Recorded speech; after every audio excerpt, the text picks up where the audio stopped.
Terima kasih Anda masih bersama kami. Pemirsa, 67 penerbangan melalui Bandara Sultan Syarif Kasim II Pekanbaru dibatalkan akibat kabut asap.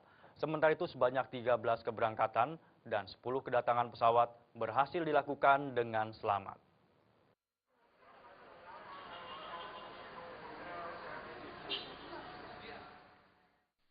Tujuh penerbangan yang dibatalkan akibat kabut asap ini meliputi keberangkatan dan kedatangan pesawat dari dan menuju Bandara Sultan Syarif Kasim II Pekanbaru Riau.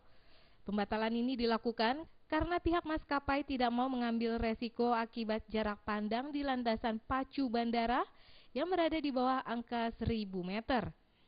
Akibat pembatalan tersebut, ratusan penumpang kemudian mengembalikan tiket pesawat yang sudah terlanjur mereka beli, yang berimbas dengan terjadi penumpukan calon penumpang di loket pengembalian tiket pesawat.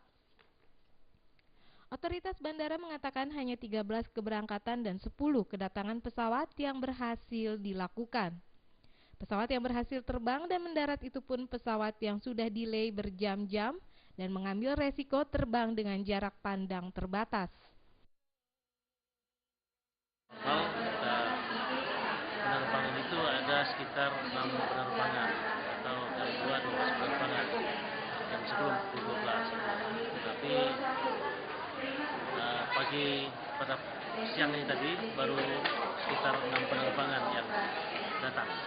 Yang untuk cancel hari ini belum kita lihat, belum ada pembatalan, tetapi ada beberapa maskapai yang delay. Sejak awal Januari lalu, lebih dari 300 penerbangan di Bandara Sultan Syarif Kasim II Pekanbaru terganggu akibat kabut asap. Sejauh ini kerugian yang diderita bandara lebih dari 21 miliar rupiah.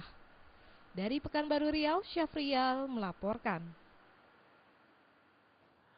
Memasuki musim kemarau, warga di Desa Tanjung Agung, Kecamatan Banyuasin 3, Sumatera Selatan, kesulitan mendapatkan air bersih. Akibatnya warga terpaksa menggunakan air comberan dan mencari air di hutan untuk memenuhi kebutuhannya sehari-hari.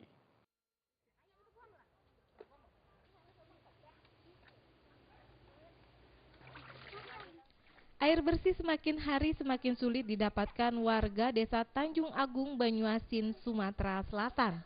Pasalnya sejak 2 bulan terakhir hujan tidak mengguyur wilayah ini. Padahal air hujan satu-satunya sumber air bersih warga untuk memenuhi kebutuhan air mereka sehari-hari. Sumur-sumur warga pun sudah mengalami kekeringan. Bahkan air kolam yang biasa digunakan warga bila sumur mulai mengering.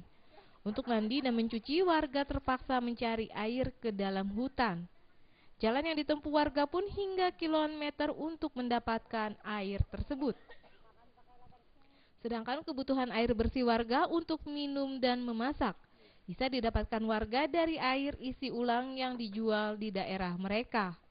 Warga berharap pemerintah Kabupaten Banyuasin memberikan bantuan untuk mendapatkan air bersih.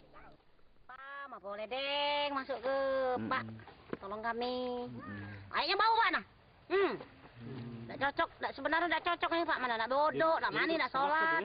Hah? Sama dia di sini ya? Iya, ada kate tempat lain kering nian. Kadang beli 3 bos 5.000. Untuk basuh-basuh sayur, kalau untuk minum beli galon. Kadang 4.000 rupiah. Sudah berapa lama ini? Udah hampir 2 bulan. Oh, kalau musim panas otomatis.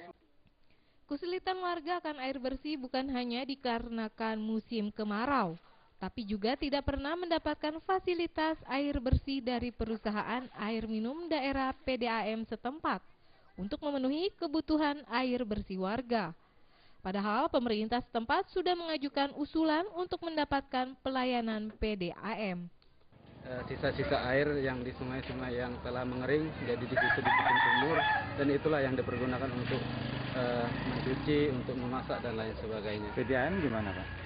Kalau untuk PDAM, kita selaku pemerintahan desa terus setiap tahun, bahkan pernah lebih dari 1 kali per tahunnya kita mengusulkan ke pihak yang berwenang untuk yang mengelola air bersih ini, namun sampai sekarang kita belum bisa menikmati dan belum ada realisasi dari pihak yang berwenang. Dari Banyuasin, Sumatera Selatan, Putu melaporkan. Lantaran jalan tak kunjung diperbaiki, warga desa Tabat Runjam, Kabupaten Bengkulu Tengah, terpaksa menanam pisang di tengah jalan. Akibatnya jalan di kawasan tersebut menjadi macet total.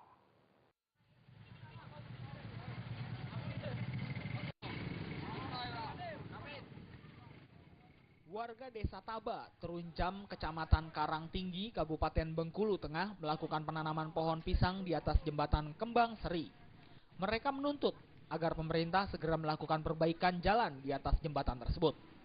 Sejumlah warga desa setempat ini bahkan nekat menutup jalan dengan cara meletakkan kayu dan beberapa pohon pisang di tengah jalan yang bergelombang. Akibatnya seluruh kendaraan yang ingin melintas terpaksa memutar dan menggunakan satu jembatan saja.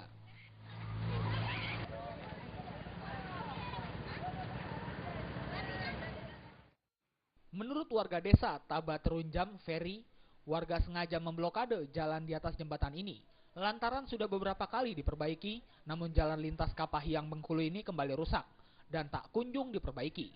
Kondisi jalan rusak tersebut sudah berlangsung lama, bahkan banyak korban jatuh saat melintasi jalan ini. Ini jalan baru diperbaiki, baru 1 bulan, 2 bulan, 6 bulan rusak gitu. Nah, jadi inilah bentuk protes warga karena sudah banyak korban yang jatuh, bahkan jalan ini sudah hampir jebol gitu. Nah, ini pemerintah tidak pernah memperhatikan ini gitu.